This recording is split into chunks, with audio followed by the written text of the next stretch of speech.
Hello everyone, मैं हूँ हीना और आप देख रहे हैं लीगल परसेप्शन। आज की वीडियो में हम कॉन्स्टिट्यूशन के एक बेहद इंपॉर्टेंट टॉपिक को डिस्कस करेंगे, जो है युक्तियुक्त वर्गीकरण यानी रीजनेबल क्लासिफिकेशन, जो आपका आर्टिकल 14 से ही ये सिद्धांत निकल कर आया है। एग्जाम में यहाँ से क्वेश्चन आने के बहुत ज़्यादा चांसेस होते हैं, इसलिए इस टॉपिक को आज बिल्कुल अच्छे से केस लॉ के साथ समझेंगे। सो वीडियो के लास्ट तक बने रहिएगा। लेकिन अगर आपको आज के लेक्चर का पीडीएफ चाहिए तो आप फ्री में टेलीग्राम से ले सकते हैं, जिसका लिंक आपको डिस्क्रिप्शन में मिल जाएगा। इसके अलावा अगर आप चैनल पर नए हैं या अभी तक आपने चैनल को सब्सक्राइब नहीं किया है तो चैनल को सब्सक्राइब कर लीजिए, क्योंकि आने वाली वीडियोज़ में जो भी मेजर लॉज या एक्ट हैं वो भी हम केस लॉ के साथ डिस्कस करने वाले हैं। चलिए सबसे पहले जान लेते हैं आर्टिकल 14 के बारे में। आर्टिकल 14 को जानना बहुत ज़रूरी है, तभी आप इस सिद्धांत को समझ पाएंगे। तो रीजनेबल क्लासिफिकेशन आपका क्योंकि आर्टिकल 14 से ही निकला है, तो चलिए जान लेते हैं। आर्टिकल 14 देखिए हमें राइट टू इक्वालिटी यानी समानता के अधिकार की बात करता है। वैसे आर्टिकल 14 से लेके 18 तक हमें राइट टू इक्वालिटी दिया गया है कॉन्स्टिट्यूशन में, लेकिन हम यहाँ सिर्फ आर्टिकल 14 को डिस्कस करेंगे क्योंकि यहीं से आपका ये सिद्धांत निकल कर आया है। अब इस आर्टिकल के देखिए दो क्लॉज हैं। पहला क्लॉज कहता है कि राज्य सभी व्यक्तियों को विधि के समक्ष समानता देगा, और दूसरा कहता है कि विधियों का समान संरक्षण देने में किसी भी तरह का कोई भेदभाव नहीं किया जाएगा किसी के साथ। अब अगर आर्टिकल के क्लॉज 1 की अगर हम बात करें, जो सभी व्यक्ति को विधि के समक्ष समानता की बात कर रहा है, यानी कि इक्वालिटी बिफोर लॉ की बात कर रहा है, तो सभी लोगों को कानून की नज़र में समान होंगे, ये बात किया गया है। और साथ ही ये भी कहा गया है कि सभी के साथ एक समान हमें व्यवहार करना चाहिए, किसी के भी साथ असमान व्यवहार नहीं करना चाहिए, यानी कि ये एक नेगेटिव अप्रोच है। जबकि अगर हम बात करें क्लॉज 2 की, जो विधि के समान संरक्षण की बात करता है यानी इक्वल प्रोटेक्शन ऑफ लॉ की बात करता है, ये एक अमेरिकन कॉन्सेप्ट है और ये कहता है कि ये ज़रूरी नहीं है कि जो लॉ का यूनिवर्सल एप्लीकेशन ही हो, यानी कि आप सभी पर सार्वभौमिक रूप से विधि को लागू करें, हर इंसान पर हर लॉ एक जैसे ही अप्लाई हो, ये बिल्कुल भी ज़रूरी नहीं है। और आर्टिकल 14 का क्लॉज 2 भी यही बात करता है ना। दो लोग जो इक्वल सिचुएशन में नहीं है, अनइक्वल सिचुएशन में है, असमान स्थिति में है, उनको इक्वली ट्रीट आप नहीं कर सकते हो, है ना, उनके साथ एक जैसा व्यवहार नहीं कर सकते हो। इस तरह से क्लॉज 2 एक पॉजिटिव अप्रोच की बात करता है और कहता है कि हमें ऐसे लॉ बनाने चाहिए, ऐसे लॉज डिमांड करने चाहिए जो इक्वल ट्रीटमेंट हमारे ऊपर लागू करवा सके। यानी सोसाइटी में अगर सभी लोग हैं और उन लोगों में से कुछ लोग अनइक्वल सिचुएशन में है, असमान स्थिति में है, तो ये ज़रूरी नहीं है कि आप उनको भी वैसे ही ट्रीट करो जैसे आप इक्वल सिचुएशन वाले लोगों को करते हो। अब इसको हम समझते हैं। मान लीजिए अगर वुमेन प्रोटेक्शन या महिला सुरक्षा के लिए कोई स्पेशल लॉ बनाया जाता है, तो क्या वो आर्टिकल 14 का वॉयलेशन होगा? ये बताइए कि अगर महिला की सुरक्षा के लिए कोई लॉ बनाया जाता है तो क्या वो आर्टिकल 14 का वॉयलेशन होगा? नहीं ना। ये एक लॉजिक है कि विधियों के समान संरक्षण का, कि इक्वल प्रोटेक्शन ऑफ लॉ का, जो यही कहता है कि पब्लिक वेलफेयर के लिए, लोक कल्याण के लिए आप जो भी क्लासिफिकेशन करते हो, जो भी वर्गीकरण करते हो, वो वर्गीकरण करना, वो क्लासिफिकेशन करना बहुत ज़रूरी है।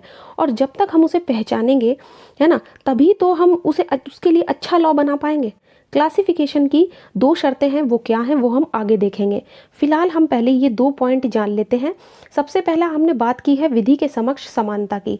तो जो आपका विधि के समक्ष समानता है, जो क्लॉज 1 में बताया गया है, एक तो आपको इसके बारे में कुछ चीज़ें ध्यान रखनी है कि सभी व्यक्ति कानून की नज़र में समान होंगे, ये इसमें कहा गया है, चाहे वो किसी भी स्तर का व्यक्ति हो, है ना, गरीब से लेके राष्ट्रपति तक सारे लोग जो हैं वो लॉ की नज़र में समान है।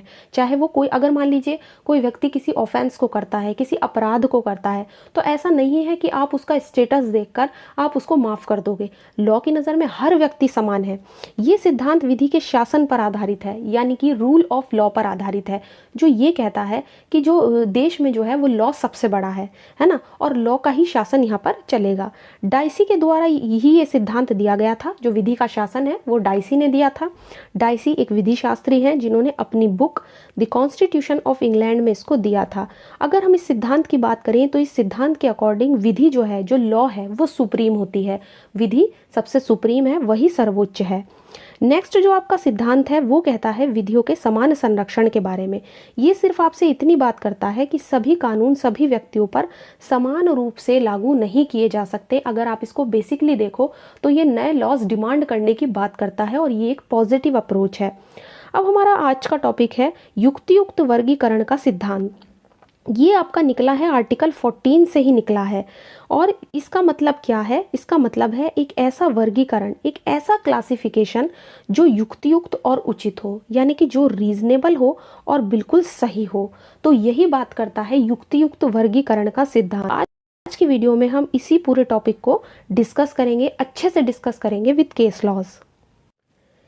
इस सिद्धांत को समझने के लिए यानी रीजनेबल क्लासिफिकेशन को समझने के लिए एक बहुत ही सिंपल फंडा है जो ये कहता है कि जो समान है, जो इक्वल हैं, उनके साथ आपको समान व्यवहार करना है, ना कि जो असमान है, जो अनइक्वल है, उनके साथ आपको बिल्कुल समान व्यवहार, यानी अनइक्वल के साथ आपको समान व्यवहार नहीं करना है। कहने का मतलब ये है कि इंग्लिश में अगर हम इस सिद्धांत की बात करें कि like should be treated alike but not that unlike should be treated like। ठीक, तो इसका मतलब है कि सोसाइटी में कुछ लोग जो अनइक्वल हैं, जैसे कि डिसेबल पर्सन हो गए, विकलांग जो व्यक्ति होते हैं, तो उनके लिए हमें कुछ लॉज बनाने पड़ सकते हैं। ऐसे लोगों के लिए इक्वल लोगों के समान आप करना चाहते हो तो आपको उनके लिए अलग से लॉज बनाने पड़ेंगे, क्योंकि सोसाइटी में वो दूसरे लोगों की तुलना में अगर आप देखो तो वो डिसेबल हैं, है ना। उनके साथ आप ऐसे तो ट्रीट नहीं कर सकते जैसे आप सोसाइटी में इक्वल लोगों के साथ करते हो।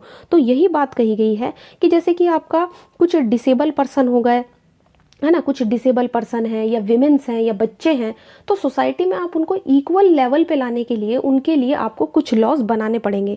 यही कहता है आपका रीजनेबल क्लासिफिकेशन यानी युक्तियुक्त वर्गीकरण। ठीक है ना। अब इसको हम एक एग्जाम्पल से समझते हैं। मान लीजिए 1950 में जब हमारा कॉन्स्टिट्यूशन लागू हुआ था, है ना, 1950 में हमारा कॉन्स्टिट्यूशन लागू हुआ और 1950 में जब कॉन्स्टिट्यूशन लागू हुआ उस समय जो एससी थे और जो एसटी कैटेगरी के लोग थे वो बहुत ज़्यादा पिछड़े हुए थे, है ना।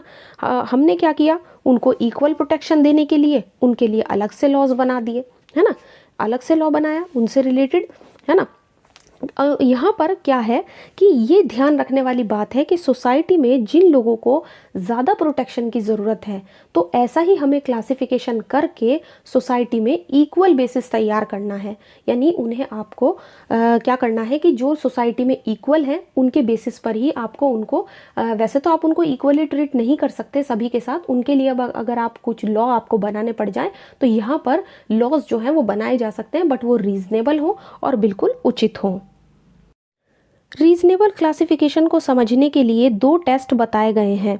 ठीक है ना। पहला टेस्ट है वर्गीकरण बुद्धिमत्तापूर्ण होना चाहिए, यानी आप जो क्लासिफिकेशन कर रहे हो लोगों के बीच में वो बहुत ही बुद्धिमत्तापूर्ण होना चाहिए, यानी ये बताता है आपको इंटेलिजिबल डिफरेंशिया के बारे में। तो जो भी आप कर रहे हो वो इंटेलिजिबल डिफरेंशिया पे बेस्ड होना चाहिए आपका। और सेकंड पॉइंट है वर्गीकरण और बनाई गई विधि के उद्देश्य के बीच में संबंध होना चाहिए, यानी आपने जो क्लासिफिकेशन किया है और आपने जो उन लोगों के प्रोटेक्शन के लिए या उनके उत्थान के लिए जो भी लॉज बनाए हैं वो किस पर्पस से बनाया है, उस पर्पस में और उस क्लासिफिकेशन में बीच में एक रिलेशन, एक संबंध होना चाहिए। यानी कि ऐसा नहीं है कि आप विदाउट किसी भी मतलब बिना किसी उद्देश्य के आप वो लॉ बना दो। अगर आप किसी वर्गीकरण को, किसी भी व्यक्तियों को क्लासिफाई कर रहे हो तो उस क्लासिफिकेशन का और जो लॉ बनाया है उसके पर्पस के बीच में एक संबंध होना चाहिए, एक रिलेशन होना चाहिए, एक कनेक्शन होना चाहिए। तो यही 2 चीज़ें होती हैं, ये 2 इम्पॉर्टेंट टेस्ट हैं जिनको बताया गया था बॉम्बे राज्य वर्सेस बलसारा के केस में।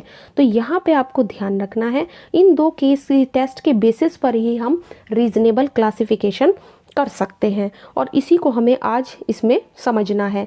अच्छा, रीजनेबल क्लासिफिकेशन जो हम करते हैं वो सबसे पहले रीजनेबल होना चाहिए। 2 चीज़ों पे आपको गौर करना है, रीजनेबल और उचित।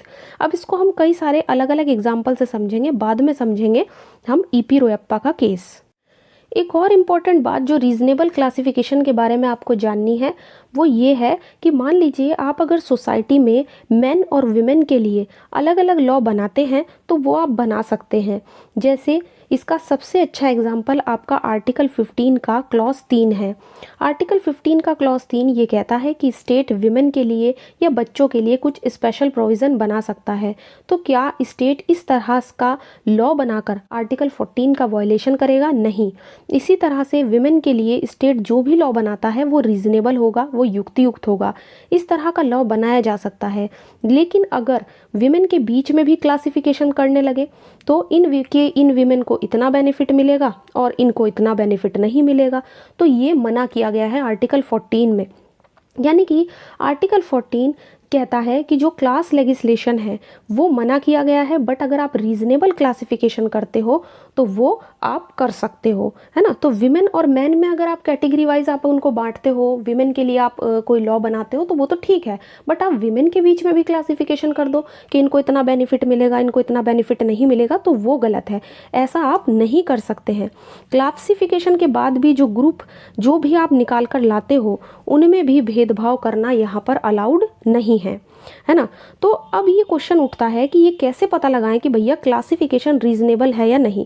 तो इसके लिए आपको ये 2 टेस्ट देखने होंगे जो हमने अभी पढ़े हैं, ठीक है ना। तो यही 2 टेस्ट हैं आपके, एक हो गया आपका इंटेलिजिबल डिफरेंशिया और दूसरा हो गया आपका बीच में उनके बीच का संबंध। अब ये जो संबंध है ये आप कैसे समझोगे कि भैया वो जो लॉ आपने बनाया है उसके पर्पज़ में और उस क्लासिफिकेशन के बीच में संबंध है या नहीं, है ना। तो ये हम समझते हैं। अब देखिए, सबसे पहले अगर हम बात करें यहाँ पर इंटेलिजिबल डिफरेंशिया की, यानी बुद्धिमत्तापूर्ण जो भी वर्गीकरण कर रहे हो वो बुद्धिमत्तापूर्ण होगा। तो इसका फर्स्ट पॉइंट ये कहता है कि क्लासिफिकेशन आपका रीजनेबल होना चाहिए। ठीक है, चलिए रीजनेबल हो गया, यानी पुअर और रिच, अमीर और गरीब, तो इस बेसिस पर आप क्लासिफिकेशन करते हैं। जिनका कोई बेस है तो उसे आप इंटेलिजिबल डिफरेंशिया के बेस पर ही तो करते हैं ना।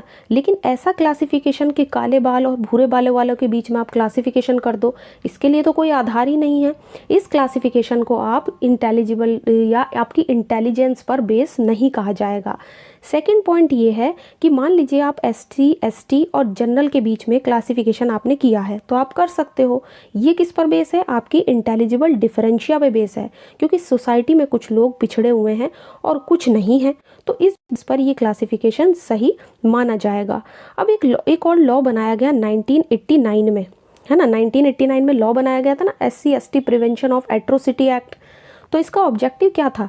SC ST कैटेगरी पर जो भी अत्याचार हो रहे हैं उनका थोड़ा सा उन पर रोकथाम करना, उनका निवारण करना। तो यहाँ पर उस एक्ट का जो ऑब्जेक्टिव था, उसका जो उद्देश्य था, वो SC ST कैटेगरी में क्लासिफिकेशन के लिए किया गया था। इंटेलिजिबल डिफरेंशिया पे भी बेस था और जो भी क्लासिफिकेशन आपने किया था वो उसके पर्पस से भी आपका रिलेट करता है ना। तो इसी तरीके से हमें समझना है।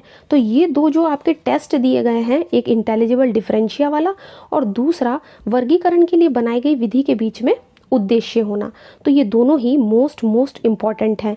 तो आई होप ये आपको बिल्कुल क्लियर हो गया होगा।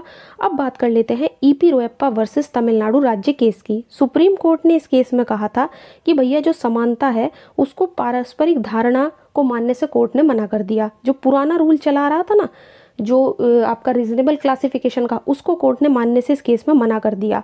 जस्टिस PN भगवती ने समानता को एक गतिशील धारणा बताया।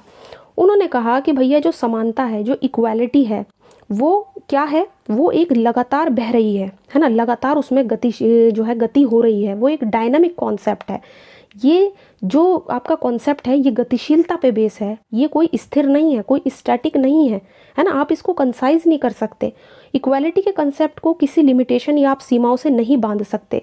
लेकिन बाद में क्या होता है कि मेनका गांधी के केस में और जो आपका इंटरनेशनल एयरपोर्ट अथॉरिटी के जो केसेस आते हैं, इसी बात को कोर्ट ने इसमें दोहराया।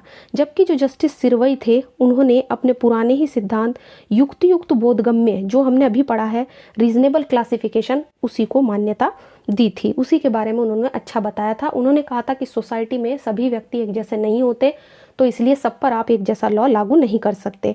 तो आई होप आज की वीडियो में आपको रीजनेबल क्लासिफिकेशन का टॉपिक बिल्कुल क्लियर हो गया होगा। आज की वीडियो पसंद आई है तो वीडियो को लाइक कर दीजिए, ज़्यादा से ज़्यादा शेयर कीजिए और अगर चैनल पर सब्सक्राइब नहीं किया है चैनल को तो सब्सक्राइब कर लीजिए।